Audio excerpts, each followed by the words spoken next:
સૌનું હાર્દિક સ્વાગત છે અને જીતેન્દ્રભાઈ જોશીને પ્રાર્થનાથી પ્રારંભ કરવા વિનંતી છે.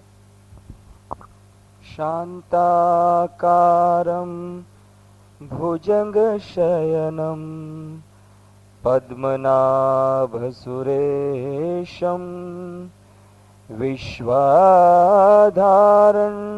ગગનસદૃશમ મેઘવર્ણામ શુભાંગમ લક્ષ્મીકાંતમ કમલનયનમ યોગવિદ્યાનગમ્યમ વંદે વિષ્ણુ ભવભયહરમ સર્વલોકૈકનાથમ. આભાર જીતેન્દ્રભાઈ. અને પરિચય માટે ટ્રસ્ટી મુરબ્બી યાજ્ઞિક સાહેબને વિનંતી કરું કે નાયર સાહેબનો પરિચય કરાવે. બહેનો અને ભાઈઓ, આપણી વ્યાખ્યાનમાળાના 5મા સોપાનમાં આપનું સૌનું હાર્દિક સ્વાગત છે અને વિશેષ સ્વાગત છે આપણા આજના મુખ્ય વક્તા શ્રી કુલદીપજી નાયરનું. આ જ પ્રોગ્રામ માટે ખાસ તેઓ દિલ્હીથી આવ્યા છે અને તેઓ આપણને સાંપ્રત ભ્રષ્ટાચારના વાસ્તવિક ઉકેલો વિશે વાત કરવાના છે. ગઈકાલે આપણે એક સમગ્ર ગુજરાતના ઘણા ઊંચે કક્ષાના પત્રકારની પાસે કેટલીક વાતો સાંભળી. આજે જેમને આપણે મળીએ છીએ તે માત્ર રાષ્ટ્રીય કક્ષાના નહીં પણ આંતરરાષ્ટ્રીય કક્ષાના એવા એક પત્રકાર છે અને જેમણે પોતે પત્રકારની કારકિર્દીમાંથી પણ કેટલી બધી પોતાની વ્યક્તિત્વનો વિકાસ કરીને પોતાની શક્તિઓ બતાવી છે. એ એક જોવા જેવું અને ઉદાહરણ જેવું છે. પોતે એમએસસી જર્નલિઝમમાં થયેલા છે અને ગુરુ નાનક દેવ યુનિવર્સિટીમાંથી એમને પીએચડીની ડિગ્રી પણ મળેલી છે. એઓ મૂળ વતની સિયાલકોટના, જે હાલમાં પંજાબમાં પાકિસ્તાનમાં ગયું છે અને જ્યારે દેશના ભાગલા થયા ત્યારે તેઓ હિન્દુસ્તાનમાં આવેલા. એ લબ્ધ પ્રતિષ્ઠ જર્નાલિસ્ટ છે. જર્નાલિઝમને કેરિયર તરીકે એમણે લીધું છે અને હિન્દુસ્તાનના સૌથી મોટામાં મોટા જે પત્રો કહેવાય એ તમામમાં એમણે બહુ લંબાણપૂર્વક વિસ્તારપૂર્વક લખેલું છે. લગભગ 40 વર્ષથી એમનો આ પત્રકારત્વનો અનુભવ છે. Statesman, Indian Express, Times of India, બધા જ મહત્ત્વના પત્રોમાં એમણે લખેલું છે. 1990ની સાલમાં લંડનમાં ભારતીય હાઈકમિશનર તરીકે પણ એમણે સેવા આપી છે. રાજ્યસભામાં તેઓ એમપી પણ હતા. એટલે રાજ્યકારણના ક્ષેત્રમાં પણ એમનો માત્ર દર્શક તરીકે નહીં પરંતુ એક એક્ટિવ પોલિટિશિયન તરીકે પણ એમણે ભાગ ભજવેલો છે. એમણે લગભગ 11 પુસ્તકો લખ્યા છે, જેમાં ઇમરજન્સી ઉપર એમના અનુભવો વિશે અને એમના વિચારણા વિશે એમણે જણાવેલું છે. બિટવીન ધ લાઇન્સ કરીને બીજી એમની અગત્યની ચોપડી છે. એક એમનો અનુભવ એવો છે કે ઇમરજન્સીના વખતમાં એ પોતે જેલમાં હતા. એ ઉલ્લેખ માત્રથી તમે સૌ સમજી શકશો કે એમની વિચારસરણી એ કયા પ્રકારની છે. દુનિયાના તમામ દેશોમાં એમણે પ્રવાસ કરેલો છે. અત્યારે લગભગ 14 ભાષામાં અને 18 પેપરોમાં એમના લેખો આવે છે. આપે સૌએ ગુજરાતીમાં પણ એમના જે અઠવાડિક લેખોનું ભાષાંતર થઈને આવે છે તે વાંચ્યું હશે. એક અગત્યનો બનાવ એમના જીવનમાં, એઓ લાલ બહાદુર શાસ્ત્રીના પ્રેસ મેનેજર હતા અને તેથી કરીને તેમની સાથે એમની છેલ્લી યાત્રા જે રશિયામાં થઈ તે વખતે જ્યારે લાલ બહાદુરજીનું મૃત્યુ થયું ત્યારે તેઓ એમની સાથે તાશ્કંદમાં પણ હતા. આ મેં ગઈકાલે કહ્યું હતું તેમ આ તો પુસ્તક પરિચય થાય છે. એ પોતે ઘણા મોટા ગજાના વિચારક, ચિંતક, લેખક અને પત્રકાર છે. આપણે બધા, મેં હમણાં વાત કરી કે અમે બધા તો તમને ઘણીવાર મળ્યા છીએ અથવા તો તમે અમને ઘણીવાર મળ્યા છો, પણ અમે તમને મળતા નથી. કારણ શું કે એમને ટીવી ઉપર ઘણી ચર્ચા સભાઓમાં, ગ્રુપ ડિસ્કશન્સમાં આપણે સૌએ એમને જોયા છે. મને સૌથી સારી રીતે યાદ છે કે થોડાક મહિના પહેલાં શોટગન શોમાં કાશ્મીરનો પ્રશ્ન ચર્ચાતો હતો ત્યારે જે પેનલ હતી 3-4 જણાની, એમાં એ હતા. સ્વાભાવિક છે કે દરેક જણના મંતવ્યો જુદા જુદા હોય અને તેમાં કુલદીપજીની પોતાની જે સંવેદનશીલતા તો એ છે કે પોતે મૂળ અત્યારે જે પ્રદેશ પાકિસ્તાનમાં છે ત્યાંના હતા, કાશ્મીરની બહુ નજીકના, અને અનેક વાર ત્યાં જઈ આવે છે. પાકિસ્તાનમાં પણ એ ઘણીવાર જઈ આવે છે. ત્યાંથી આવીને ત્યાંના વિશે લખે છે પણ ખરા, ત્યાંના ઉચ્ચ નેતાઓને પણ મળે છે. એટલે એ સંવેદનશીલતાથી એમણે એ ચર્ચામાં ભાગ લીધો.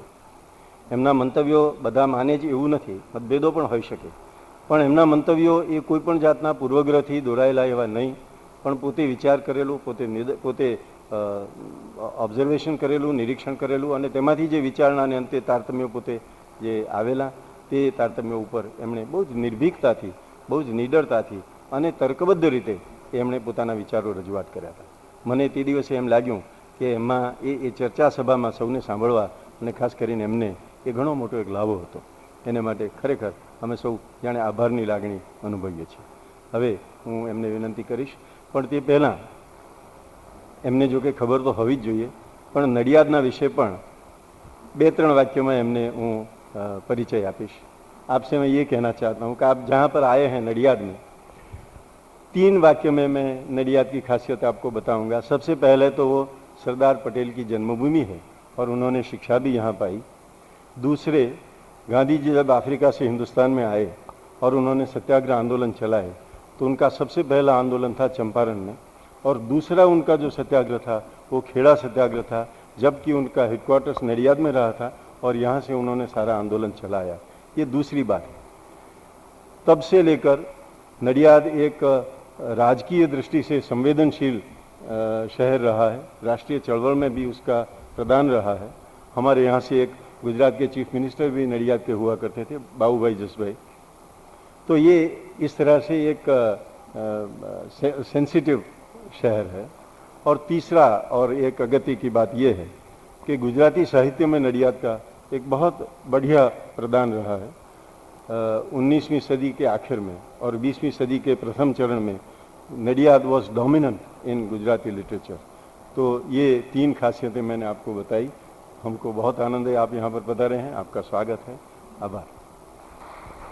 ખૂબ ખૂબ આભાર યાજ્ઞિક સાહેબ અને મુરબ્બી નાયર સાહેબને શ્રીફળથી આવકારવા માટે શતાબ્દી મહોત્સવના મંત્રી મુરબ્બી નગીનભાઈ શાહને વિનંતી કરું કે તેઓ શ્રીફળથી તેમનું સ્વાગત કરે.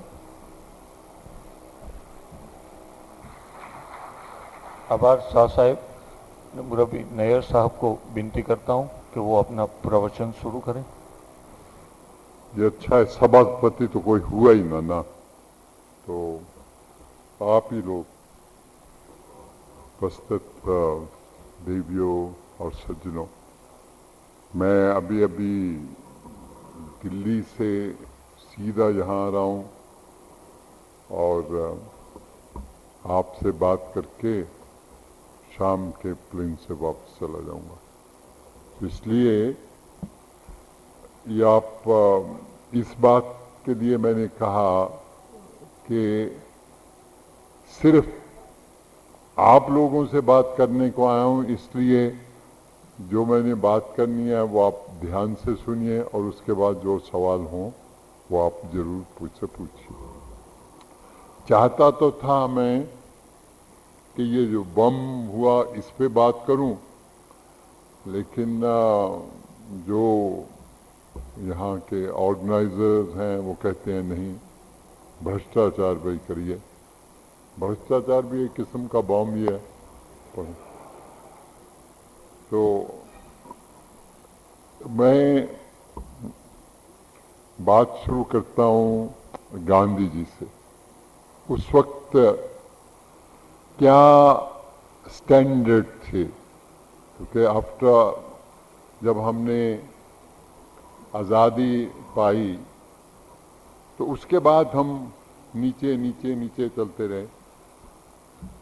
लेकिन जब तक गांधी जी थे तो कुछ न कुछ हमको शीशा दिखाते रहे.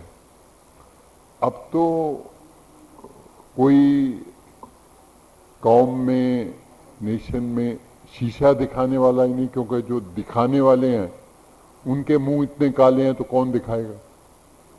तो इसलिए मैं बात महात्मा गांधी जी से कर रहा हूँ.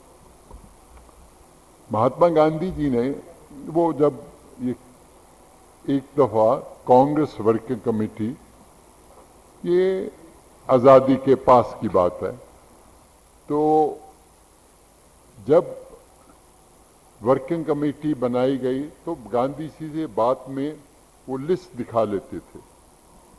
तो गांधी जी ने एक हमारे पंजाब से सरदार ईश्वर सिंह कवेश्वर, जो बाद में फॉरवर्ड ब्लॉक में गए, तो उनका नाम था। गांधी जी ने उसके सामने क्वेश्चन मार्क लगा दिया। तो गए बापू से, बापू आपने ये मेरे सवाल मेरा वर्किंग कमेटी में हो गया था, लेकिन तो बापू ने वो अपनी छोटी सी जगह में से एक अलमारी में से एक पोस्ट कार्ड निकाला। पोस्ट कार्ड में लिखा हुआ था कि कवेश्वर साहब ने 500 रुपया लिया था, दिया नहीं। तो उन्होंने कहा कि ये पढ़ लो। उसने कहा हाँ बापू ठीक है, बहुत बहुत देर की बात है, वो तो अब टाइम बार्ड भी हो गया।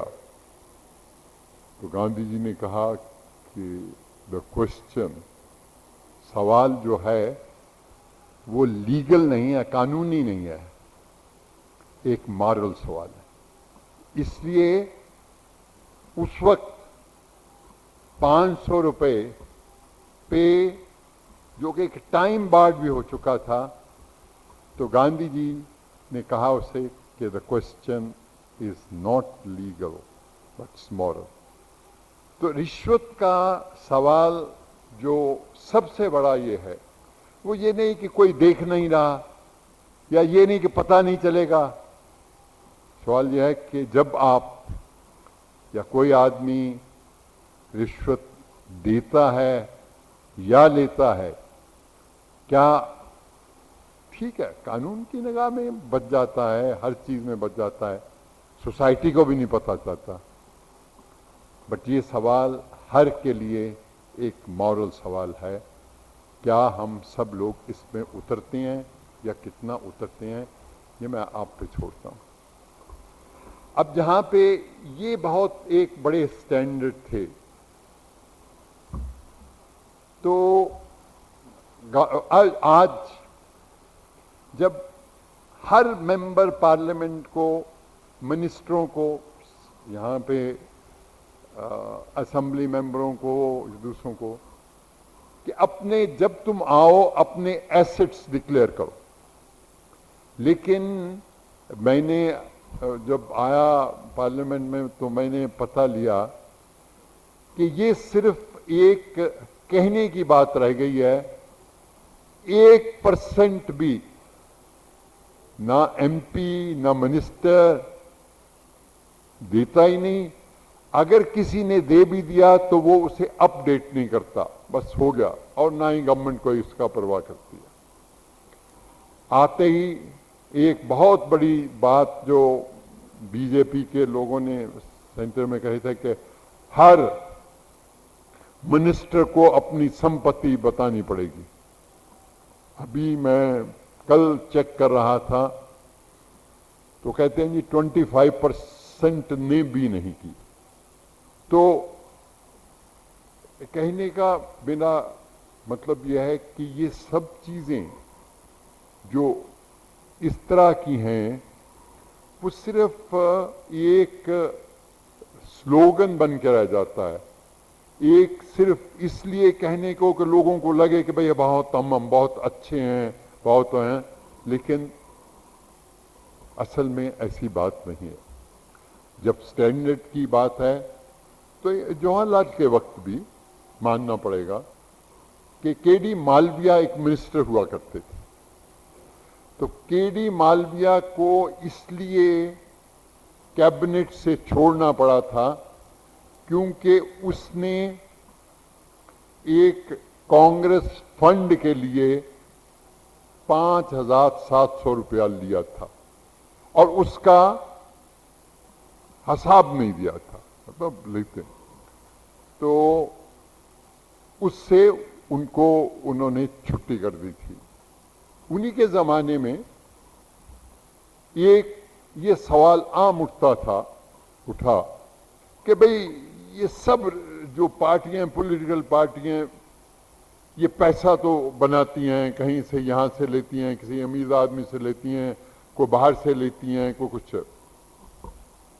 तो एक उस वक्त कमेटी बनी जिससे ये पता लगे, सीबीआई की कमेटी थी, सीबीआई कमेटी से ये पता चले कि भाई किन पॉलिटिकल पार्टियों ने कहां से पैसा लिया, बाहर से, अंदर से, कितना। तब तक Y B Chauhan home minister बन चुके थे। आपको याद है कि 1962 वॉर के बाद वो फिर पहुंचा। तो ये सीबीआई की रिपोर्ट कभी शाया नहीं हुई, उसको बिल्कुल दबा दिया गया। लेकिन मैंने वो रिपोर्ट देखी, उसमें उन्होंने कहा है कि सब पॉलिटिकल पार्टी पैसा लेती हैं, ना सिर्फ यहां से बल्कि बाहर के मुल्कों से भी, और सब पॉलिटिकल पार्टियां सब मुल्कों से पैसा लेती हैं। कोई रूस से लेता है, कोई अमेरिका से लेता है, कोई रशिया से लेता है, कुछ। तो जब पॉलिटिकल पार्टियों का ये एक फाउंडेशन हो तो फिर जो उसमें से फल निकलता है वो क्या होगा। आजकल को आहिस्ता आहिस्ता इन्होंने खर्चे बढ़ा दिए कि ये असेंबली और पार्लियामेंट का भी, लेकिन ऑन एन एवरेज एक कॉन्स्टिट्यूंसी, पार्लियामेंट की कॉन्स्टिट्यूंसी में, मैं सारे देश की बात कर रहा हूं, ऑन एन एवरेज 60 लाख रुपया लगता है। कईयों का तो कई करोड़ लगता है, लेकिन मैं एवरेज की बात कर रहा हूं कि 60। और आप लगा लीजिए कि 540 होते हैं हमारे, 540 उसमें जमा कर लीजिए तो कितना पैसा कहां से। पहले तो वो स्कैम जो था वो कहते थे कि 2500 करोड़ का है, बढ़ता बढ़ता बढ़ता वो बताया नहीं गया, उसकी तादाद तकरीबन 23,000 करोड़ है। कहां गया पैसा अभी तक, किसके पास है, कौन। अभी तक कहते हैं कि कुछ पैसा कहीं पार्क हुआ है, किसी को सजा तो मिली नहीं अभी तक। वो मेहता को कुछ था, लेकिन अब तो एक हमारी तरफ तो एक कॉलम भी लिखता है। तो अब कोई ऐसी कोई बात सुनने में नहीं आई। अच्छा, अब नरसिम्हा राव ने जाते जाते वो एक फर्टिलाइजर का किया और कहीं किए। देवगौड़ा के वक्त सुनते हैं कि भाई उसके लड़कों ने काफ़ी शुरू कर दिया। फिर उसके बाद गुजरात गवर्नमेंट में सुना है कोई वीट स्कैंडल हुआ जो सीबीआई के पास है। शायद एक बात सोचनी चाहिए कि ये जो मिनिस्टर हैं उनके लड़कों को या सन इन लॉ को पॉलिटिक्स से निकाल दिया जाए, मतलब उनको दूर रखा जाए, तो शायद मैं तो सोचा हूं कि कैसे कुछ बात बने।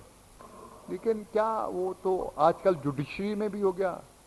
जुडिशरी में वो लड़का सीधा अपीयर नहीं होता, वो ब्रदर जज के पास होता है। वो ब्रदर जज उसको कुछ कंसेशन दे देता है, वो उसको कंसेशन देता है, अपनी बस एक किस्म का एक टिट फॉर टैट रहता है, वो आपस में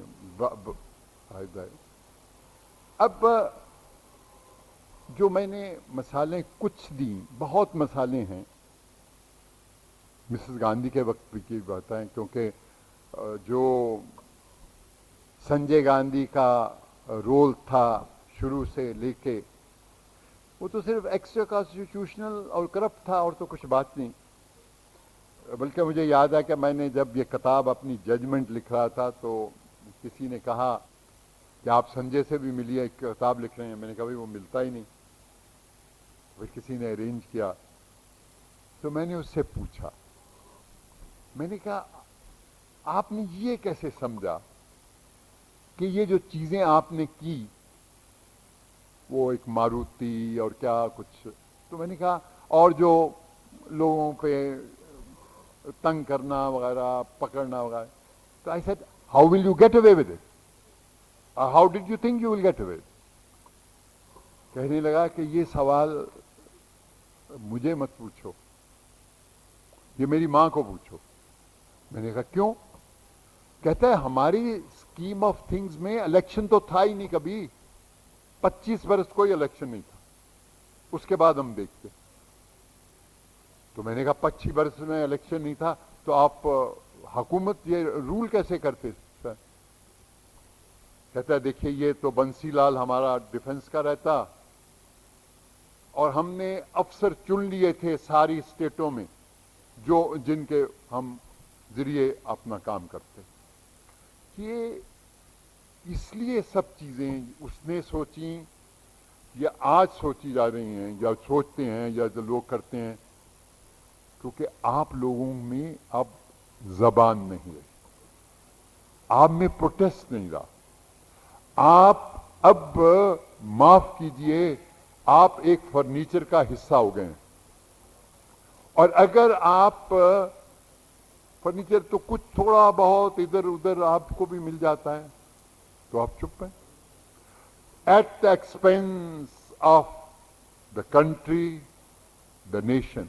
बल्कि इन दिनों में एक बहुत अच्छी बात जो सुनने में आई, मैं तो समझता था अमेरिकन ने किसी लिखा वहां, मैं अमेरिकन अखबार में, वो कहता है भाई अजीब बात है कि हम पाकिस्तान का जो बम का है सारा उनका जो सिस्टम या जो लोग काम कर रहे हैं, फ्रॉम टॉप टू बॉटम, ऊपर से नीचे तक हमने उसको पेनिट्रेट किया और हमारे लोग हैं जो हमें बता देती हैं ये यहां हो रहा है, ये यहां है।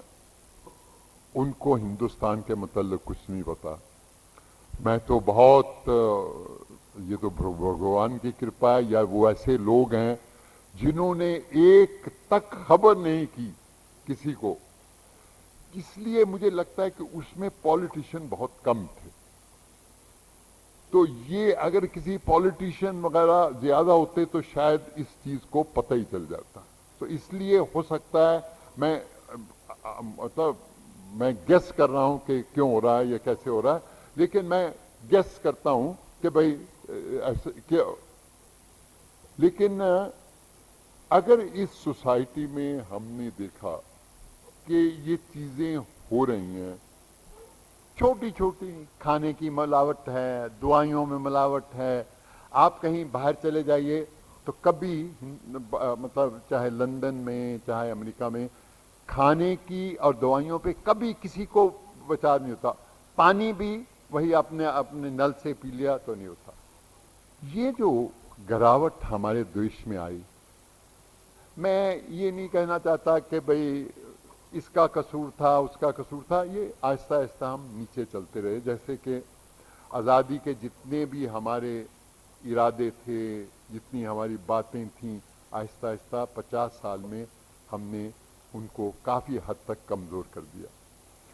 लेकिन ये मानते हुए कि ये फैक्ट्स हैं तो कैसे हमें करना चाहिए, क्योंकि आप किसी दफ्तर में आज जाइए, गवर्नमेंट के या सेमी गवर्नमेंट या किसी दफ्तर में, पहले होता था वो आदमी कहता था साहब जरा, वो कहता बड़ा जो देने वाला था, मैं आपसे बात कर सकता हूं बाहर, तो बात पता है। अब किसी से वो कहता है साहब उसकी बात क्या, वो अपना हिस्सा लेता है मैं अपना लेता हूं, आप मेरे सामने दीजिए ना। कोई अब शर्म नहीं रही, ओपन है। मैं अपने आप की घर को बात बताता हूं, छोटी सी है। मैं अपने कमरे में पढ़ रहा था तो कोई इंस्पेक्टर आया, जी पानी मानी देखना है, तो मैंने कहा भाई नौकर को पानी देख ले। तो इतने मेरी कुछ देर के बाद मेरी पत्नी आई, तो कहती है कि क्या किया, उसको नाराज कर दिया। मैंने किसको नाराज कर दिया, वो इंस्पेक्टर था पानी का। मैंने कहा ना उसे कहो जाओ नौकर। कहती है ये जो म्यूनिसिपैलिटी के चक्कर है तुम तो काटोगे नहीं, तुम तो यही कुर्सी पे बैठोगे, मुझे काटने पड़ेंगे। पता है तुम्हें कि एक दफा वो म्यूनिसिपल हॉल में चले जाओ या तो कितना कारपोरेशन में कितना होता है, कितना आपको जलील करते हैं, वो क्या करते हैं, क्या है 20 रुपए मांगे मैंने दे दिए। ये भी एक तरीका है। अब मैं समझता हूं कि ये मैं बात नहीं कर सकता। ये नहीं कि वो बेचारी कोई पार्ट ऑफ करप्शन, बट ये आम हो गया। क्या लोग कहें, तंग आ गए कि भाई अच्छा चलो 5-10 रुपए दियो, जब सारा दिन जाया होता है, 2 दिन जाया होते हैं। तो जब ये सारा एक फैक्ट्स हैं कि ये होता है, तो इसका हम हल क्या करें? क्योंकि आगे से ये ज्यादा हो रहा है, कम नहीं हो रहा। और जितना मर्जी आप यहां जितने भाषण वाले हैं, वो शायद उतने ही इस बात में फंसे होंगे जितने के चाहते हैं कि आपको निकालना। तो इसलिए ये नहीं, आप लोगों को सोचना चाहिए कि कैसे इसको। एक तो मेरा ख्याल है कि जितना हम गवर्नमेंट से चीजों से हटें, गवर्नमेंट के रूल से हटें, गवर्नमेंट के कामों से हटें, या तो जितना हम कोई चीजें अपने पे या तो कम्युनिटी करे या प्राइवेट कर दें, तो उससे कुछ फर्क पड़ेगा, ऐसा मुझे लगता है। मैं वैसे जो ये दूसरा बाहर से पूंजीपति आ रहे हैं और लगा रहे हैं, मैं उनके खिलाफ हूं। मैं लिबरलाइजेशन, इकोनॉमिक लिबरलाइजेशन के मुझे बहुत खदशात हैं। मैं उसके लिए मुझे आई हैव सर्टन व्यूज। मैं इसलिए कि मुझे लगता है कि भाई वो जो लोग आ रहे हैं वो पैसा हमारा ले जा रहे हैं, यहाँ बहुत कम हो रहा है। पर खैर वो एक और कहानी है, मैं उसकी वजह से नहीं। लेकिन प्राइवेटाइजेशन में इसलिए कह रहा हूँ कि जितना काम गवर्नमेंट से कम, गवर्नमेंट के थ्रू कम होगा, उतना लगता है कि वो कुछ कंपटीशन सा होगा या कुछ ट्रांसपेरेंट होगा, तो उससे कुछ कम लगेगा मुझे, कि ऐसा लगता है मुझे। हर गवर्नमेंट कहती है कि भाई हम ऐसी हुकूमत बनाएंगे कि सब तुम देखते रहो। ऐसा हो नहीं रहा। ट्रांसपेरेंट बात करते हैं, लेकिन जो जो और बनते हैं कानून वगैरह, तो ये एक बाहर, हिंदुस्तान के बाहर है राइट टू इंफॉर्मेशन। मैं एक कागज दूं और मुझे पता चल जाए कि भाई इनको एक ठेका मिला, कॉन्ट्रैक्ट मिला, क्यों मिला, कितने पैसे पे मिला, ये तो शायद पता चलता है। लेकिन और जो गवर्नेंस की चीजें हैं, सब चीजें स्वाय डिफेंस सीक्रेट के, या ऐसा कोई सीक्रेट हो जिससे कि लगे कि जिससे पब्लिक भाई कोई हमारी पब्लिक सेफ्टी में डेंजर है, नहीं तो ये सब चीजें होनी चाहिए अवेलेबल। अभी राजस्थान में एक बहुत बड़ी एक जंग जीती है कुछ लड़कियों ने, वहां औरतों ने क्या किया है कि एक गांव में वो पहले गई और उन्होंने गांव में देखा कि ये जो सड़कें हैं या पुल हैं या कुछ और चीजें हैं, डिस्पेंसरी हैं वगैरह, वो बनी नहीं, लेकिन नाम पे हैं कि ये बनी हुई हैं।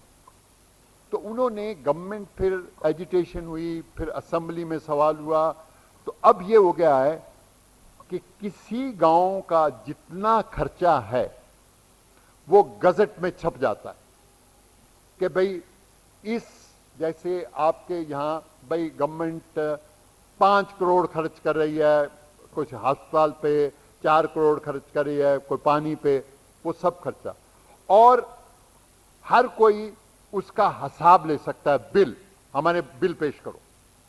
उन लोगों ने, उन लड़कियों ने क्या किया कि वो देख के उन्होंने अपनी अदालत लगाई, और ये जो कॉन्ट्रैक्टर, जो इंजीनियर, जो दूसरे थे, उनको बुलाया और एक गांव के सब लोगों के सामने, शुरू गांव एक से हुआ, उन्होंने कहा नहीं जी, हमें यहाँ पैसा दिया, वहाँ ऊपर दिया वगैरह। तो अब वहाँ पे जितना वहाँ खर्चा किसी गांव में है उसका हिसाब दिया जाता है। अगर आप चाहते हैं कि उसका फोटोस्टेट कॉपी, तो कुछ पैसा दीजिए, फोटोस्टेट कॉपी मिल सकती है। तो क्यों ना ऐसा करें कि जितना गवर्नमेंट एलोकेट करती है उसका हम उसको पार्सल आउट कर दें, छोटा छोटा, कि भाई ये पानी पे आपके शहर का ही है जैसे, और फिर पता चले कि किसको कहाँ मिला, कितना खर्चा हुआ, किन लोगों को, ये मजदूरों के नाम ये हैं, कॉन्ट्रैक्टर के नाम ये हैं, सबका। और फिर कोई ना कोई, जब नाम निकलेगा तो कोई ना कोई बॉडी कभी चेक करेगी, अरे भाई सब कुछ मिला कि नहीं, या नहीं मिला तो जिसका नाम है वो कहेगा जी मुझे तो कुछ मिला नहीं है, ऐसे फर्जी नाम किए हैं। तो ये एक तरीका है जिससे कि डेवलप में जो पैसा है, जैसे कि एक प्रधानमंत्री ने दिल्ली में कहा कि वहां से 1 रुपया का 15 पैसा भी लोगों को नहीं मिलता, और करोड़ हार रुपया दिया गया है, नहीं मिलता। एक ये तरीका हो सकता है कि एक तो मैं समझता हूं कि ये जो किया जाए, भाई ये सब चीज जो रजिस्टर हैं, मस्टर रोल हैं, बिल हैं, सब ओपन कर दिए जाए। दूसरा मैं समझता हूं कि जो एक और है कि जितने अधिकारी या एमएलए या म्युनिसिपल कमेटी के मेंबर या पंचायत के मेंबर या एमएलए या एमपी, सबको अंडर ऑब्लिगेशन ना सिर्फ अपने एसेट सबमिट करनी चाहिए, बल्कि वो गजट होने चाहिए, सब गजट होने चाहिए, ताकि जो आदमी देख सके। और अगर वो गजट वो आदमी नहीं देता 6 महीने में, तो उसको डिबार कर देना चाहिए, उसको वो जो उसकी असेंबली है उसकी सीट चली जाए, पार्लियामेंट मेंबरी चली जाए, उसको ये पनिशमेंट का या तो दे, और हर 6 महीने या साल रख लीजिए, उसको अपडेट करें, और वो भी सबके सामने छपे, क्योंकि अगर छपेगा तो तभी वो हिसाब लगा सकेंगे ना कि भाई इसके पहले 2 लाख था, अब देखो एकदम इसके पास 10 लाख आ गया, कहां से आ गया। तो ये दूसरा ये मैं चाहता हूं। तीसरा, ये जो अभी इन्होंने लोकपाल बिल कह रहे हैं, कितनी गवर्नमेंटें कह रही हैं, होता नहीं है, लेकिन शायद इस दफा हो जाए। लेकिन ये उसमें प्रधानमंत्री भी, स्पीकर भी, प्रेसिडेंट भी, सब होने चाहिए, सब एमपी वगैरह ख्याल है, लेकिन कुछ उसमें करा। लेकिन ये एक बिल है जो, लेकिन देखिए उसका जो जानने वाला होगा, जो उस पर खरा मतलब देखेगा झूठा है कि गलत है, वो जज होगा। अब आपको भी यहां भी पता है कि अब जो जज चुने जाते हैं वो तो कुछ लोग ठीक हैं, लेकिन आम लोग तो वैसे ही आ गए जैसे कि किसी सिफारिश से आ गया, या किसी ने मंडल कमेटी में काम किया है, या किसी ने और किया है, ब्रीफ लाइफ लॉयर है वगैरह, तो सब उसमें आ गए। बल्कि कुछ मैं थोड़ी सी बात हटके कर रहा हूं। कॉन्स्टिट्यूएंट असेंबली में डॉक्टर राजन बाबू जब उसके प्रेसिडेंट थे, तो उन्होंने उस वक्त सवाल उठाया था। उन्होंने कहा भाई ये जो तुम कानून यहां बनेगा, उसको बड़े से बड़ा जज उसको उस पर प्रोनाउंसमेंट करेगा कि भाई ठीक है, करें। बड़े से बड़े वकील उसको बहस करेंगे, बहुत काबिल आलम पढ़े लिखे। लेकिन जो बनाएंगे, चाहे एमएलए हैं चाहे एमपी हैं, उनमें तो कोई क्वालिफिकेशन की बात ही नहीं। जो बनाने वाला है अगर कानून फजूल से बनाएगा तो उसको इंटरप्रेट वगैरह क्या। तो उन्होंने कहा था कि मेंबरों की कुछ क्वालिफिकेशन चाहिए। उन्होंने ये नहीं कहा क्या चाहिए, उन्होंने कहा कि minimum qualification of MP and MLA. लेकिन उस वक्त इतना उस पर शोर मचा कि कहा गया कि अब देखिए जब आजादी ली गई तो उसमें तो सब शामिल थे, अब हम कैसे कर सकते हैं कि उनको नहीं लें। लेकिन राजन बाबू और कुछ लोग इस बात पे अड़े रहे। तो अभी भी अगर आप कॉन्स्टिट्यूशन पढ़ें तो उसमें आर्टिकल मैं भूल रहा हूं, उसमें है कि members qualification of the members will be laid down later, बाद में किया जाएगा। लेकिन वो बाद नहीं आया, कोई किसी ने किया ही नहीं, उसके बाद सवाल नहीं उठता। सो एक मैं कह रहा था कि क्या इसके साथ साथ जो हम चुनते हैं लोग, उनकी कंटेंट, उनकी कोई क्वालिफिकेशन, मैं नहीं कहता कि ज़रूर भाई एमए हो, लेकिन कुछ मिनिमम ऐसे क्वालिफिकेशन हो कि भाई ऐसा ना हो कि जिसके खिलाफ मर्डर के इल्ज़ाम हैं और किस्म के उसने कहे, क्योंकि इस पार्लियामेंट में भी 43 एमपीज ऐसे हैं जिनके खिलाफ ये नहीं छोटा मोटा या कत्ल के मुकदमे हैं या रेप के मुकदमे, 43, तो उसका कुछ कर ही नहीं रहा कोई। तो क्योंकि क्वालिटी फिर जब कम हो जाती है तो उसके बाद उनको तो कुछ फिर ये सवाल नहीं उठता कि भाई मैं ईमानदार हूं या ईमानदारी क्या चीज है। फिर तो जैसे वो बड़ी रिलेटिव टर्म हो जाती है। किसी से बात करो, मैंने कहा ये अब जब नई गवर्नमेंट आई और मैंने पुरानों से मैंने कहा भाई क्या फर्क है, कहते जी क्या फर्क है, हम 20 होंगे 19 हैं और क्या फर्क है। बस ये कोई शर्म भी किसी को नहीं लगती कि भाई 19-20 में फर्क, लेकिन नहीं है। ये एक तो मैंने आपको कहा कि भाई सारा जो कॉन्ट्रैक्ट वगैरह उसको ओपन किया जाए, दिस इज वन वे। एक मैंने आपको कहा कि भाई किसी तरह ये कुछ ज्यादा चीजें प्राइवेटाइज हों, छोटी चाहे बसें हों चाहे कुछ हो। तीसरा मैंने आपको कहा कि ये जो एक बिल है जो अब आने वाला है, लोकपाल बिल, उसमें कुछ किया जाए। लेकिन सबसे ज्यादा है कि भाई क्या सचमुच जज ही उसका बन सकता है। क्यों ना हम सोचें कि भाई लोकपाल, क्योंकि सेंटर में होगा, क्या हम कोई 3 का बनाएं और 3 ऐसे सारे देश में से वो लोग हों, चाहे वो जज हों या ना हों, जिनकी क्रेडिबिलिटी कभी डाउट ही ना हो।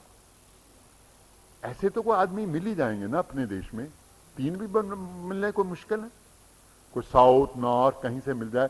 ताकि मैं इसलिए कह रहा हूं कि ये जो एक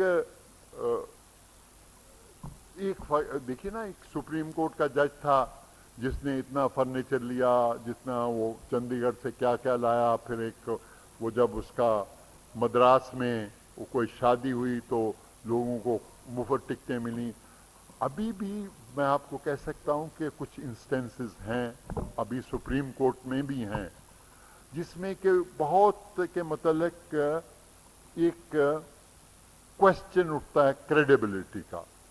तो अगर आपने उसी को लोकपाल लगा दिया तो फिर क्या मतलब है, वो फिर उसी मिनिस्टरों मिलके फिर एक और धंधा शुरू हो जाएगा। तो फिर उसका जैसे अब है एक बनाई हुई है विजिलेंस कमेटी, फिर एंटी विजिलेंस कमेटी, फिर एंटी विजिलेंस, ऐसा ही चलता रहेगा फिर क्या। तो इसलिए बहुत जरूरी है कि कोई ऐसा हम सोचें जिससे। एक और जो मैं बात आपसे कहना चाहता हूं वो ये है, और वो देखिए कि इस देश को अब 50 बरस हो गए। मैं जब वहां से उधर से इधर आया था, ठीक है सब घर छोड़ दिया, सब कुछ पीछे रह गया, लेकिन जब बॉर्डर क्रॉस किया तो कहा कि अब इस देश को हम ऐसा बनाएंगे जिसमें गांधी जी ने कहा कि ना भूख होगी, ना कोई नंगा होगा, ना कोई छत के बगैर होगा, ना कोई इल्म के या बगैर होगा, पढ़ाई के बगैर। लेकिन 50 साल में हम देख रहे हैं कि इस देश में कम से कम 60% ऐसे लोग हैं जिनके पास एक वक्त का भी खाना नहीं है, वो भी अपने हिंदुस्तानी हैं। और अब अगर इस तरह की भूख हो तो उसको आप रोटी दे दो और कहो कि भाई वो चीज वहां से जरा उठा लाओ। जिसने कभी कुछ देखा नहीं, कुछ है नहीं, तो वो उसी तरह जैसे मैंने आपको मुंडे का केस बताया, कहता नैयर साहब कभी इतना पैसा देखा नहीं और ना ही पुश्ते देखेंगी। तो क्या ये नहीं कि जितना आप कोई ऐसा माहौल पैदा करें जिसमें हम अपना देश तो बनाएं।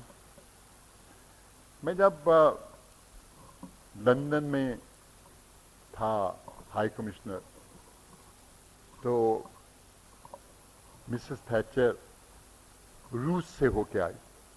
उस वक्त सोवियत यूनियन में गोर्बाचोव थे एंड गोर्बाचोव उस वक्त आपको पता है कि सोवियत यूनियन तकरीबन डिसइंटीग्रेट हो रही थी। तो मैंने पूछा मिसेस थैचर को, मैंने कहा कि ये हाउ इज मिस्टर गोर्बाचोव?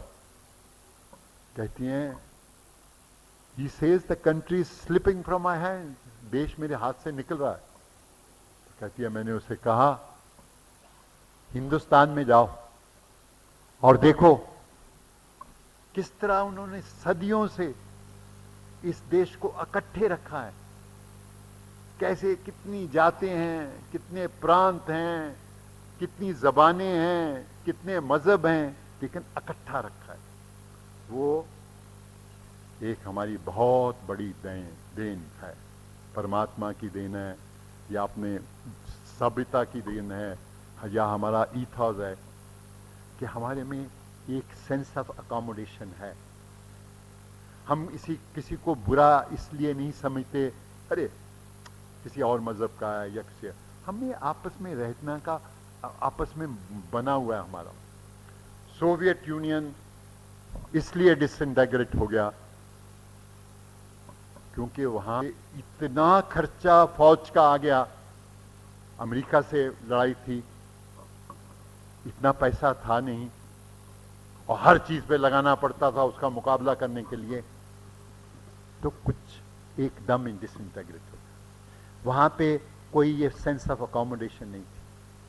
हमारे यहाँ में हम लोग कोई ये नहीं समझते कि ये ब्लैक और वाइट है। हमारे यहाँ में है कुछ, हाँ ग्रे भी कुछ एरिया है, लेकिन आहिस्ता आहिस्ता ये मैं ग्रे एरिया में देखता हूँ कि कम हो रहा है इस देश में। और खर्चा बहुत आएगा क्योंकि अब इसके वेपन बनेंगे। तो ये ना कहीं हो कि करते करते हम अपना देश बिल्कुल खोखला कर लें, क्योंकि आ गई प्रोडक्शन की, आ गई अर्निंग की कीमत कम हो रही है, ज़्यादा कम लोग कर रहे हैं। जब तक ज़्यादा नहीं बढ़ेगा तो लोग कैसे, नहीं तो लोग आपस में ही किसी को चकारी तो हुई, और चीज़ें शुरू हो जाएंगी, उसकी हानि तो देश को होती है ना। एक बात से मैं बात बंद करता हूँ क्योंकि 50 मिनट हो गए। मुझे कि अपने दिल में याद रखिए हमेशा, गलतियां जो भी कोई करता है वो गवर्नमेंटें करती हैं। मिसेस गांधी ने जो गलतियां की उसका देश जरूर भुगता, लेकिन ये गवर्नमेंट की गलतियां थी, हमने उसको इलेक्शन में डिफीट कर दिया। और जो वीपी सिंह था उसको डिफीट कर दिया, या कोई भी था। आप लोग गवर्नमेंटों की गलतियां माफ भी कर सकते हैं, क्योंकि आपके पास तरीका है कि बैलेट बॉक्स का, बैलेट बॉक्स के अलावा फिर भी दरगो। लेकिन जो गलती देश के खिलाफ हो वो माफ नहीं की जा सकती। देश अगर बचेगा तो हम सब लोग हैं। गवर्नमेंटें आती जाती रहती हैं। अगर बीजेपी कोई गलती करती है तो ये गवर्नमेंट है, इसको कल को हटा सकते हैं। मैंने यही बात लंदन में एक सिख मीटिंग पे कही थी। बहुत लोग वहां थे क्योंकि ऑपरेशन ब्लू स्टार के बाद बहुत गुस्सा था। मैंने कहा ये गुस्सा तुम्हारा जायज होगा, लेकिन ये जो है ये एक गवर्नमेंट ने बात की, उस पर बात की।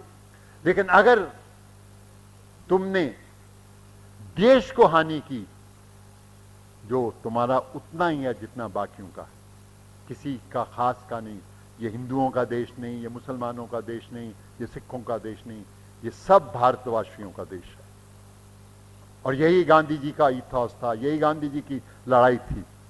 क्योंकि अगर चाहते तो आज़ादी के बाद 82% हम हिंदू थे, वो हिंदू राष्ट्रीय कर देते, नहीं किया, क्योंकि ये देश की नहीं है, ये हिंदू मजहब की भी नहीं है। हमारे यहाँ में ना कोई पोप है, ना कोई किताब है, ना कोई एक कोई चर्च है। इसकी जो स्ट्रेंथ है वो एक सेंस ऑफ अकोमोडेशन है, इसकी स्ट्रेंथ है टॉलरेंस है, इसकी स्ट्रेंथ ये है कि हम इंसान को इंसान समझते हैं, इसलिए नहीं बुरा हो जाता कि वो किसी और घर में पैदा है। तो आज कल को जब आप इस सफर पे चल रहे हैं, इस देश को बनाने के, इस देश में गरीबी हटाने के लिए, इस देश को डेवलप करने के लिए, तो याद रखिए कि ये देश से कोई गद्दारी नहीं हो सकती। देश सबसे ऊंचा है और इसके साथ साथ और देश सबका है।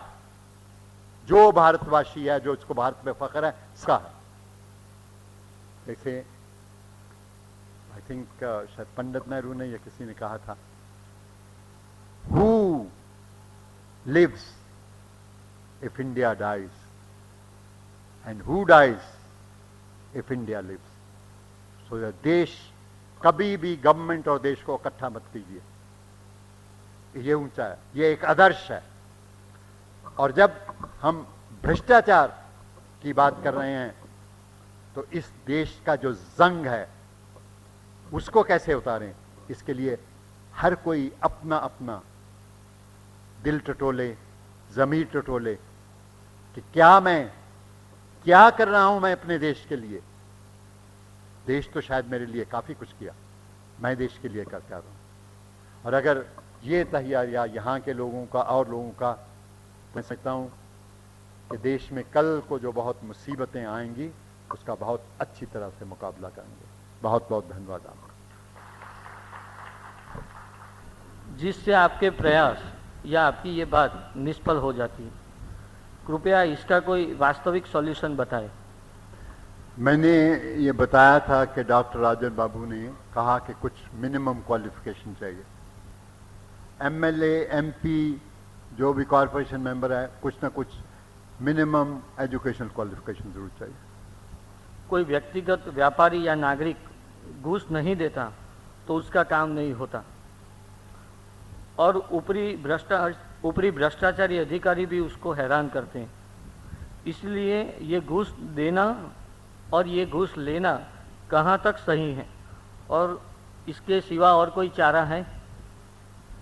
देखिए, जहाँ तक एथिक्स का सवाल है, ना लेना अच्छा ना देना अच्छा।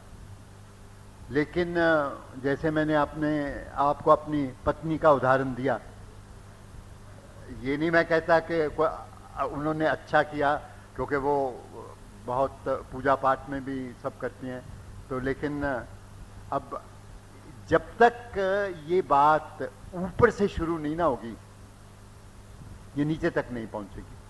क्योंकि मुझे याद है कि हमारे वक्तों में कोई अफसर था जो रिश्वत लेता था, या कभी किसी का नाम मिनिस्टर का सुना तो लोग बहुत धत्कार करते थे। अब कोई आदमी लगता है कि जो नहीं लेता। और मैंने कहा ना कि अब लोग इतना युद्धों कहते हैं, भाई क्या फायदा, छोड़ो। ये इसलिए एक सोसाइटी में एक ऐसी सी गिरावट आ गई। जैसे शुरू में मैंने कहा कि अब बहुत शीशा दिखाने वाले भी नहीं है। अब हमारे जर्नलिस्टों को लो, हम तो समझे जाते हैं ना कि भाई हम तो। अभी दिल्ली में एक चीफ मिनिस्टर साहब, नाम नहीं लूंगा, चीफ मिनिस्टर साहब आए, उन्होंने मुझे फ़ोन किया कि आज आप भोजन मेरे साथ करिए। मैंने कहा नहीं, रात को मैं ज़रा खाता कम हूँ, तो वक्त पे खाता हूँ। कहते नहीं जल्दी आपको कर देंगे। अशोका होटल में था, अशोका होटल में गया, वहाँ पे कम से कम इंतज़ाम होगा कोई 200 आदमियों का खाने पीने का, 5 जर्नलिस्ट थे, वो भी कोई जर्नलिस्ट खास नहीं थे, कुछ ज़्यादा पीआरओ थे वगैरह। खैर एनीवे शायद आ जाएं। शराब खूब चल रही थी 9 बजे। तो मैंने कहा यार बस अब हो गए तुम्हारे दर्शन। जानता हूँ बहुत पुराने पॉलिटिशियन, अब 40 वर्ष मुझे हो गए, तो ये तो वॉलंटियर से मिनिस्टर बन गए, मैं तो वहाँ का वहाँ हूँ। जैसे इससे ये धीरूभाई अंबानी, ये कुछ साल पहले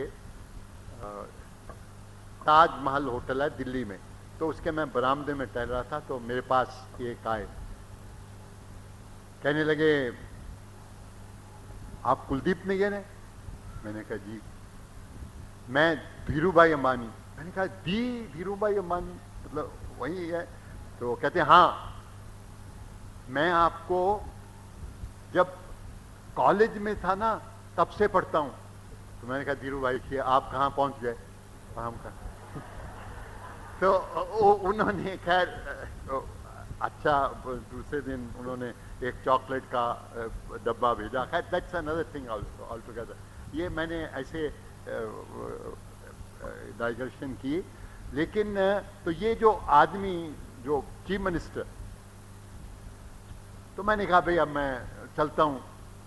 तो एक पीआरओ उनका एक थैला लेके आया। मैंने कहा यार ये जो पब्लिसिटी का मटेरियल ना, ये घर पहुंचा देना, कौन लेके जाएगा अपना बाइक? कहते नहीं नैयर साहब, भाभी के लिए 2 साड़ियां हैं। मैंने कहा भाभी के लिए साड़ियां? और वो जहां से लाया ना तो ऊपर तक वो थी वो बैग। तो जर्नलिस्ट लेते ही होंगे ना। और ना सिर्फ अब दिल्ली में आप कोई शेयर रिलीज करो, उसके शेयर लेते हैं, पैसा लेते हैं, सूट लेंथ देते हैं, वो सूटकेस लेते हैं, ट्रैवल सब कुछ लेते हो। जिन लोगों ख्याल था कि भाई ये लोग तो समाज को कुछ करेंगे, अब वही पार्ट बन रहे हैं। इसलिए जो आपने सवाल उठाया, मैंने कहा कि अब यहाँ जजों का मैंने आपको बता दिया, जर्नलिस्टों को वो कहते हैं ना डेमोक्रेसी को बचाने वाले थंब क्या क्या हैं। एक जुडिशरी है, एक ये अखबार वाले हैं और एक पार्लियामेंट वाले हैं, कुछ ऐसा। तो और एक ब्यूरोक्रेसी है। ब्यूरोक्रेसी में तो खैर अब कोई नाम से आदमी शरीफ मिलता है या ईमानदार मिलता है। अब जर्नलिस्टों में भी आ सकता है, जुडिशरी में भी आ सकता है, और पार्लियामेंट का तो लेस सेड द बेटर। अच्छा साहब, ये बताओ कि आज का ये जो भ्रष्टाचार है वो किसकी देन है?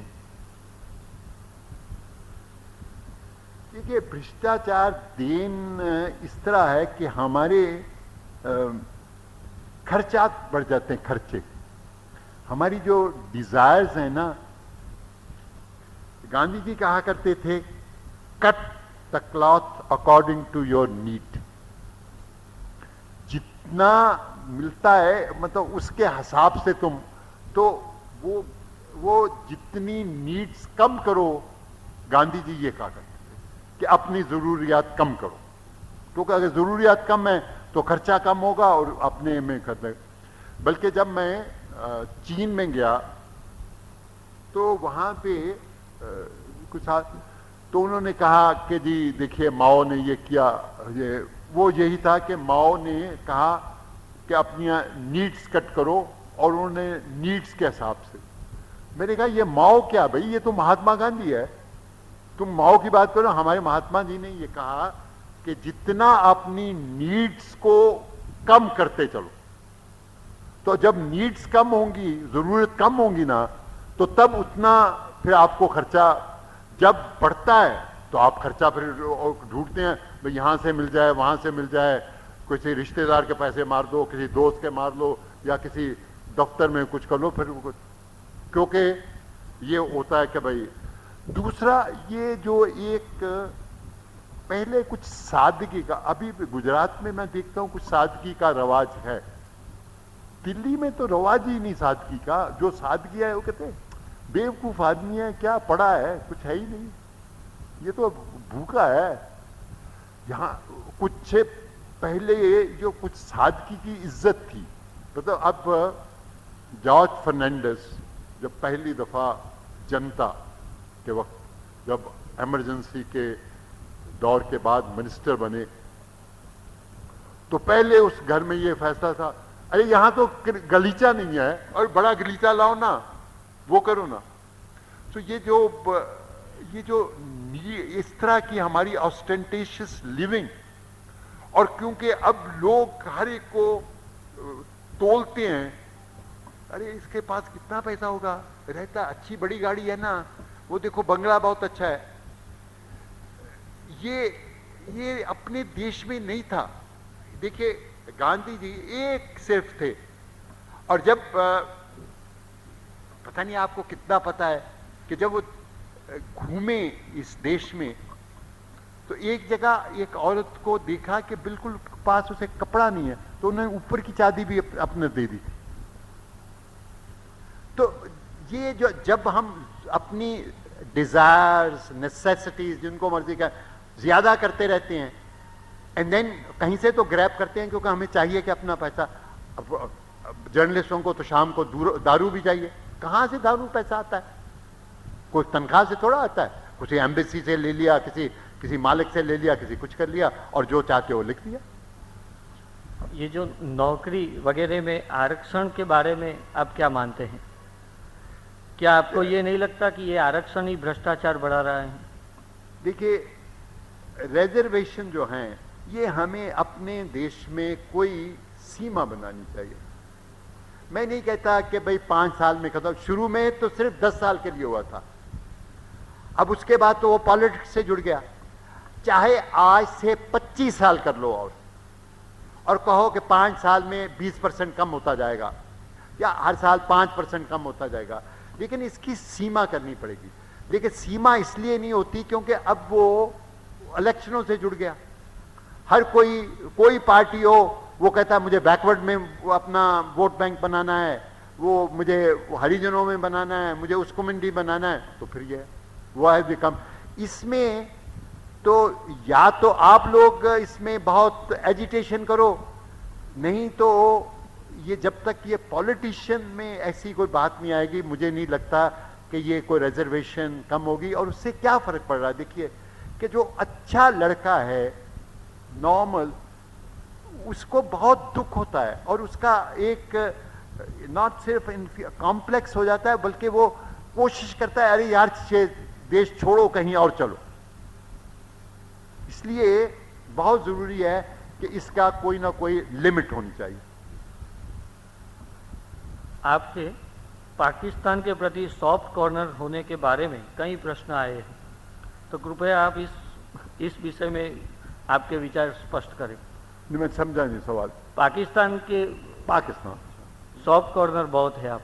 नहीं, ये तो खैर गलत है कि मैं सॉफ्ट कॉर्नर है। वैसे मतलब वहाँ पैदा हुआ, पढ़ा, और जब मैं वहाँ से निकला तो उस वक्त वकालत पास कर चुका था, तो इसलिए उस लिहाज से आप कह सकते हो कि जहाँ आदमी पैदा हो तो। लेकिन ये मैं वैसे मानता हूँ कि देखिए, ये तकसीम जो बंटवारा हुआ, अब एक फैक्ट है। मैं इन बातों में पढ़ना नहीं चाहता कि क्यों हुआ, कैसे हुआ, क्योंकि ये एक बहुत लंबी और कहानी है जिसमें कि मैं खुद विटनेस हूं, देखा है। लेकिन अब ये कि भाई वो हो गया, तो मैं चाहता हूं कि ये दोनों देश जो हैं ये आपस में सुलह से रहे।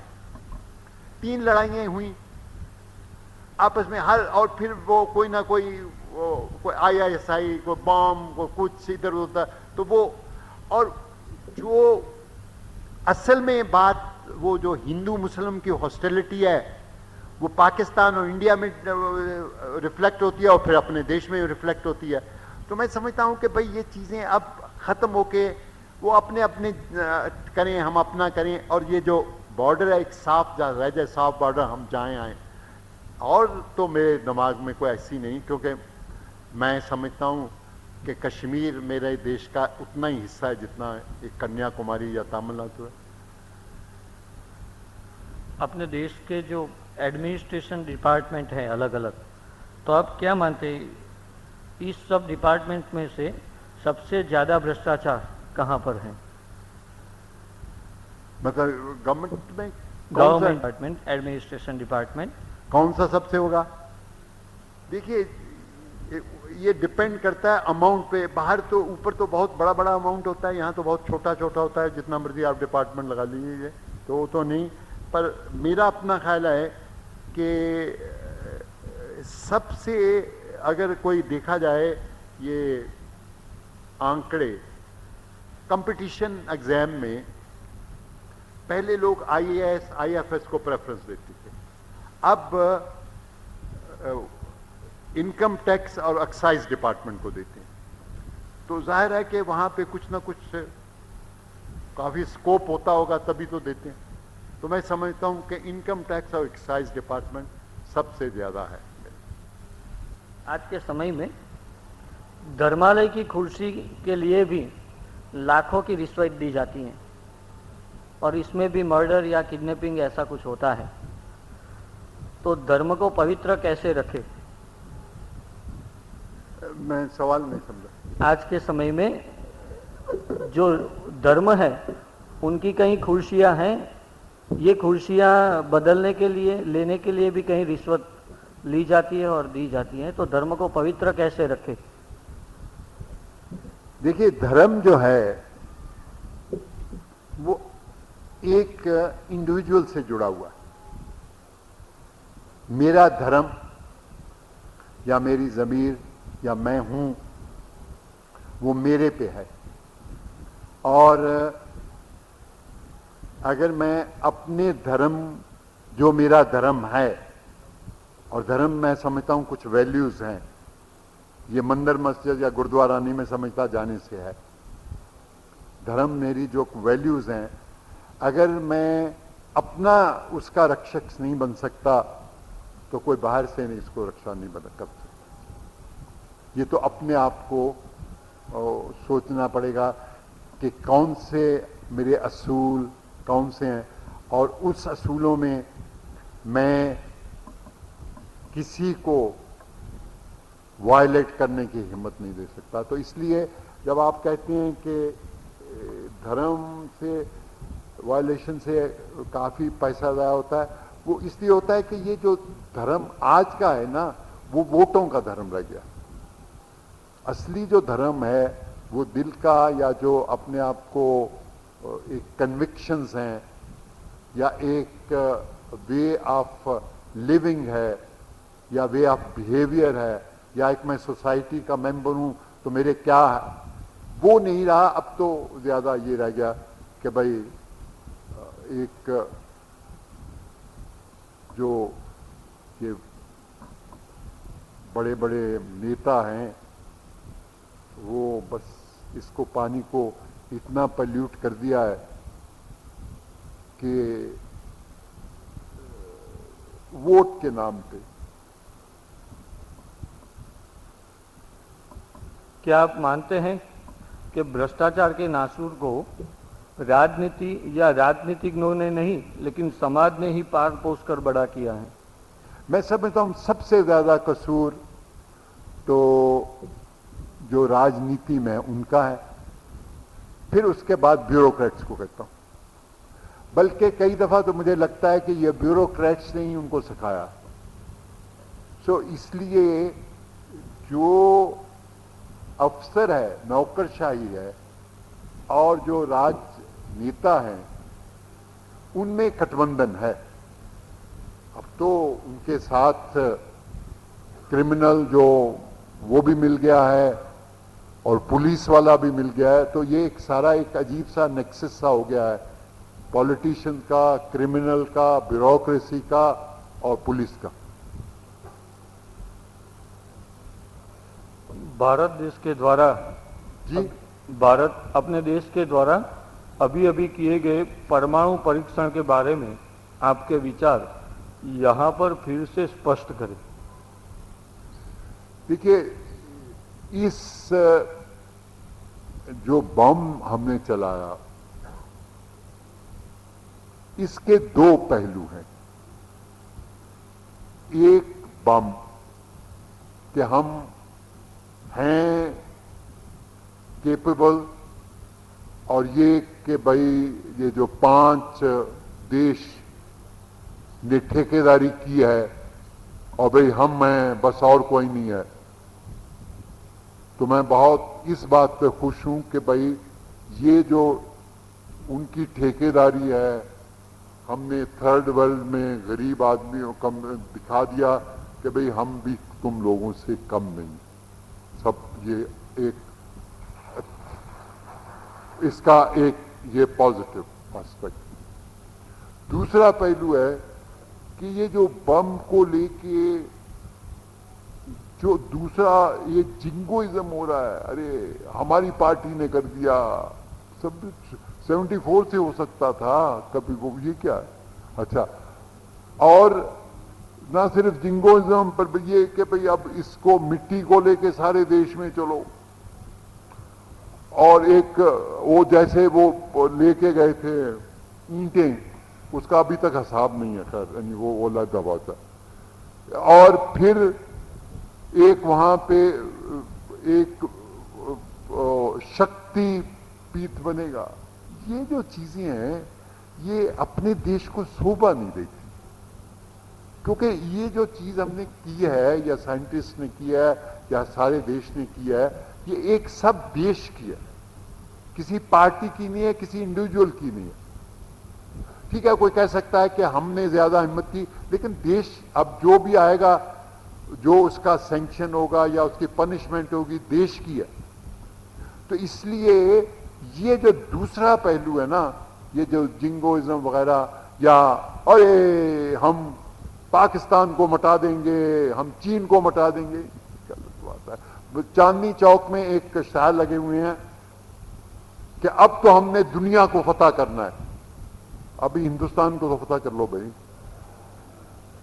ये जो है ना, ये बिल्कुल takes away from the right kind of thinking, क्योंकि ये जो हुआ है इसके जो परिणाम हैं बहुत हैं, क्योंकि बहुत अभी तकलीफें आएंगी हम लोगों को। हम तभी इसको कर सकेंगे अगर सब देश के मिल के लोग इसको मुकाबला करें कि भाई जो भी है। अब ऑन एथिकल ग्राउंड शायद नहीं चाहिए था, क्योंकि गांधी जी ने कभी नहीं चाहिए था। बल्कि गांधी जी का उस दिन मैं पढ़ रहा था, उन्होंने जब हिरोशिमा पे बम चला तो उन्होंने कहा था कि एक बम चलाने से दूसरे बम को रोका नहीं जा सकता। वायलेंस अगर से वायलेंस खत्म नहीं होती, if means get vitiated the ends are bound to be vitiated. पर वो बहुत बड़ी चीज, बहुत उसूलों के बाद अगर उससे देखा जाए तो और तरीके से सोचना चाहिए। पर खैर आज देश में कौन सोच रहा है, आजकल तो गांधी जी का कोई नाम भी नहीं लेता, तो इसलिए बने। लेकिन मैं आपको कह रहा हूं, बल्कि उनसे उसमें मैं सवाल करते आए वो आदमी को, तो फिर गांधी जी आप तो अकेले हैं। तो उन्होंने कहा अगर सच्चाई के लिए मुझे बार बार कहना चाहिए पड़े और मैं अकेला भी रहूं तो मैं कहूंगा, क्योंकि सच्चाई एक ऐसी चीज है जो कि लोगों तक पहुंचनी चाहिए, क्योंकि सच्चाई के रास्ते ही सब चीजें हम कर सकते हैं। तो वो तो बहुत बड़े असूल थे, बहुत बड़े। साहब, आपने अपने वक्तव्य में बताया कि आज की आम प्रजा फर्नीचर का एक पार्ट है। आज की प्रजा फर्नीचर का एक पार्ट है, ऐसा बताया। किसका पार्ट? फर्नीचर। फर्नीचर, हाँ फर्नीचर, फर्नीचर ठीक, हाँ हाँ। तो ऐसा बताने के बाद आपको पूछना चाहते हैं कि क्या अखबार में लिख लेने से आप उससे पर हो गए हैं? अखबार में लिख लेने से आप उससे पर हो जाते हैं? नहीं, मैं भी उसी का हिस्सा हूं, मैं नहीं दूर कहीं, यही नहीं, बिल्कुल नहीं। मैं ही आप ही लोगों का एक हिस्सा हूं। आज की भयानक महंगाई भ्रष्टाचार बढ़ाने में कितनी जवाबदार है? कौन लोग जवाबदार हैं? आज की भयानक महंगाई का कितना हिस्सा है भ्रष्टाचार बढ़ाने में? महंगाई मेरा ख्याल है इसमें अब आंकड़े तो लगाना मुश्किल है, बहुत बहुत सब्सटेंशियल हिस्सा है। मैं आपको एक बताऊं, मैं शास्त्री जी के साथ जब काम करता था तो शास्त्री जी प्रधानमंत्री बन गए। तो मैंने शास्त्री जी को पूछा कि शास्त्री जी आपकी प्रायोरिटी क्या है देश के लिए? तो उन्होंने कहा ये जो महंगाई है ना, ये जो फूड ग्रेन, जो खाने पीने की चीजें हैं, मैं इनको बहुत सस्ती करना चाहता हूं, क्योंकि ये बहुत बड़ी चीजों की जड़ होती हैं। क्योंकि आदमी को कम से कम वो चीजें कम कीमत में मिले, तो इसलिए महंगाई में ये जो आपने कहा बहुत है। लेकिन एक बात उन्होंने और कही बहुत अच्छी जो आपके लिए, उन्होंने कहा कि देखो ये जो प्लान बड़े बड़े बनते हैं जिसमें कहा 70,000 करोड़ पे ये खर्च होगा, 60,000 ये करोड़ खर्च होगा, तो कहता है मैं चाहता हूं कि ये जितने अफसर हैं जो प्लान को करते हैं मुझे बताएं कि इसमें नौकरियां कितनी मिलेंगी। आउटले मैं पैसों में नहीं चाहता, मैं आउटले जॉब्स में चाहता हूं कि इस प्रोजेक्ट में कितने लाखों को मिलेगा, कितने हजारों को मिलेगा, उस हिसाब से रुपयों से मुझे कोई लेना देना नहीं, जितने लोग, कितने इसमें लोग को नौकरी मिलेगी। ये दो सवाल बंटवारे के बारे में है। एक तो ये है कि आज की नई पीढ़ी ये बंटवारे के लिए गांधी जी को जिम्मेदार मानती है, और दूसरी बात ये है कि यदि बंटवारा न होता तो आज के भारत की स्थिति, आज के भारत की आर्थिक और सामाजिक परिस्थिति बहुत अच्छी होती। क्या आप मानते हैं? देखिए, पहला जो दूसरा सवाल है उसका पहले मैं जवाब देता हूं।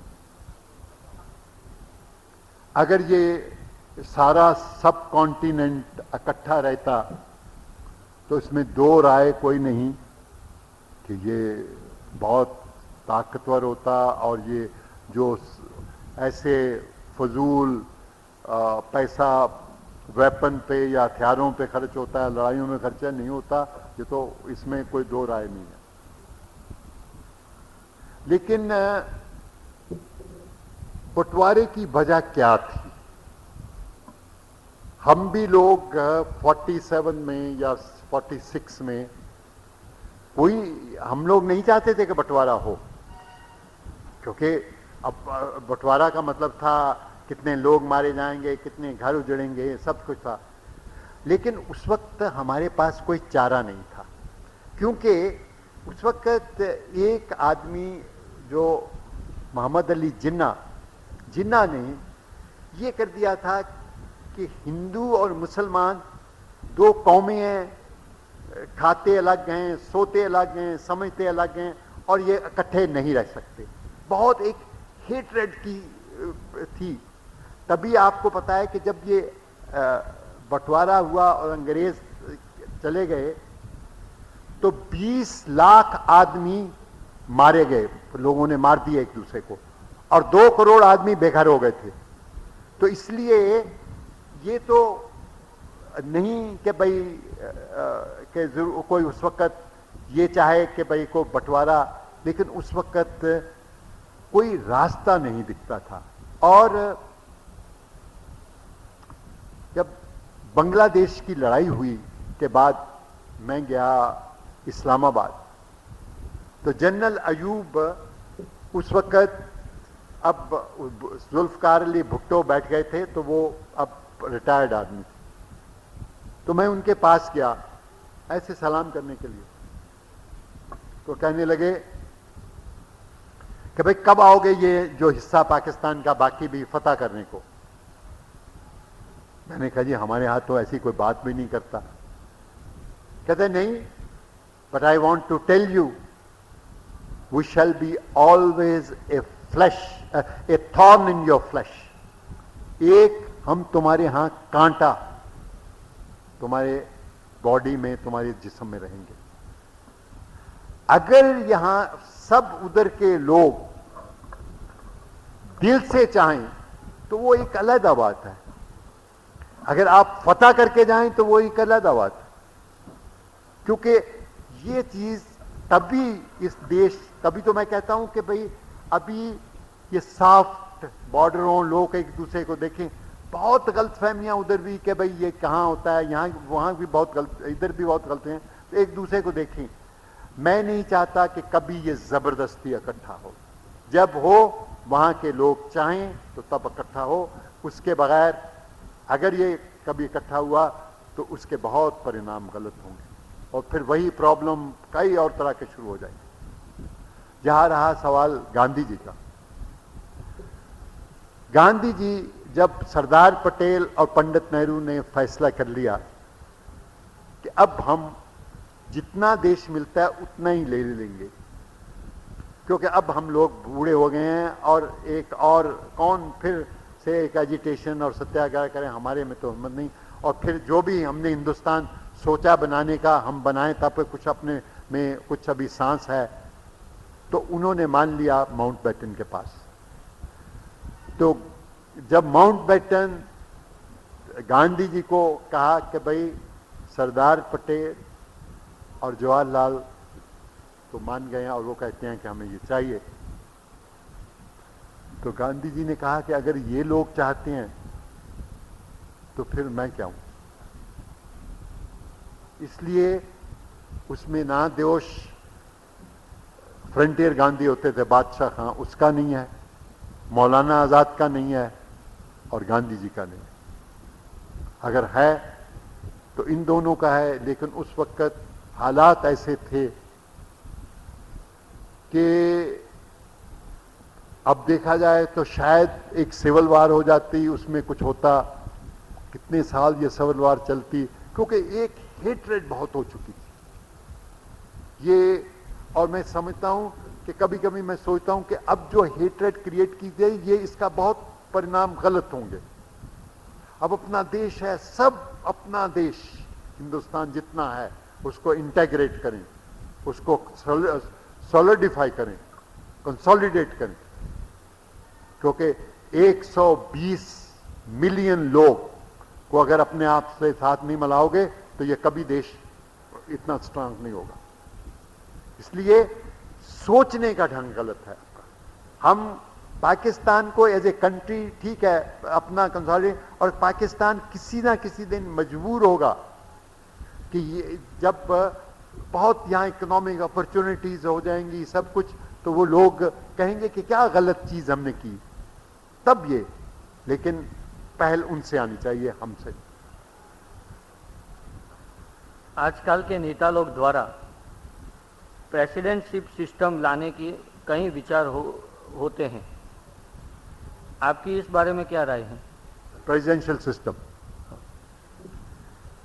देखिए प्रेसिडेंशियल सिस्टम कोई अनडेमोक्रेटिक नहीं है, वो भी जैसे अमेरिका में एक प्रेसिडेंशियल सिस्टम है।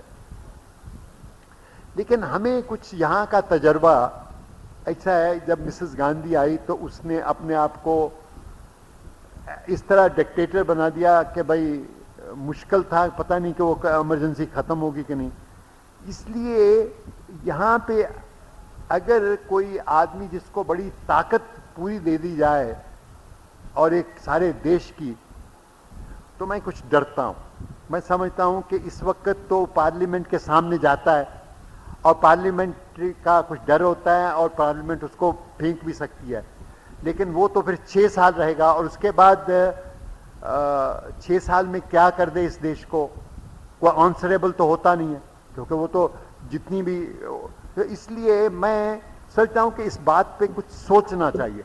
मैं आउटराइट रिजेक्ट नहीं कर रहा, पर इस बात को सोचना, क्योंकि उसके भी कुछ फायदे हैं कि भाई, क्योंकि अब जब इस देश में छोटी छोटी पार्टियां हो रही हैं, किसी पार्टी की मेजॉरिटी नहीं हो रही, और फिर इतना एमपी और एमएलए इतना पावरफुल हो गया कि वो चीफ मिनिस्टर और प्राइम मिनिस्टर को आंखें दिखाता है और हर चौथे दिन जयललिता तो चिट्ठी लिखती है।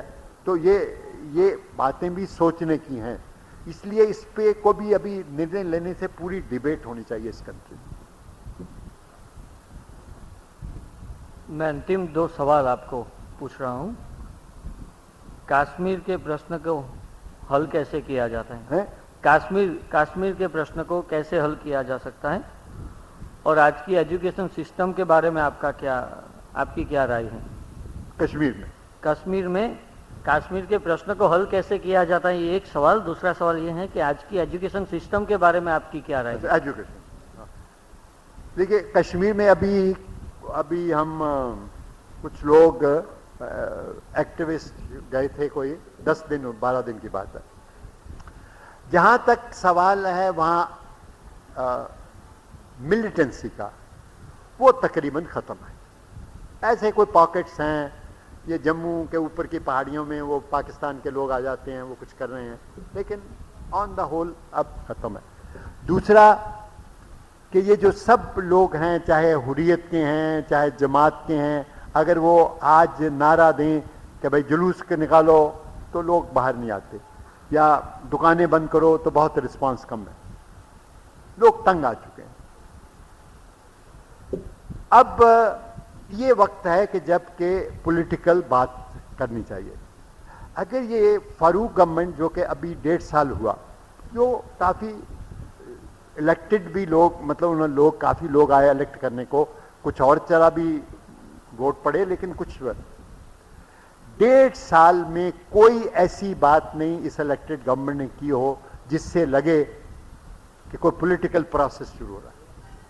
उसी तरह पुलिस का जुल्म, उसी तरह सिक्योरिटी फोर्सेस का जुल्म, ना नौकरी ना कुछ, तो ना खाने को अच्छा, तो किस तरह लोग मतलब क्या क्या समझें? ठीक है कि भाई अब इनको चाहिए था कि कोई एडमिनिस्ट्रेशन अच्छी दें। मैंने बल्कि पूछा, वो अशोक जेटले हैं वहाँ के चीफ सेक्रेटरी, तो मैंने कहा भाई ये एडमिनिस्ट्रेशन तो अच्छी देनी चाहिए।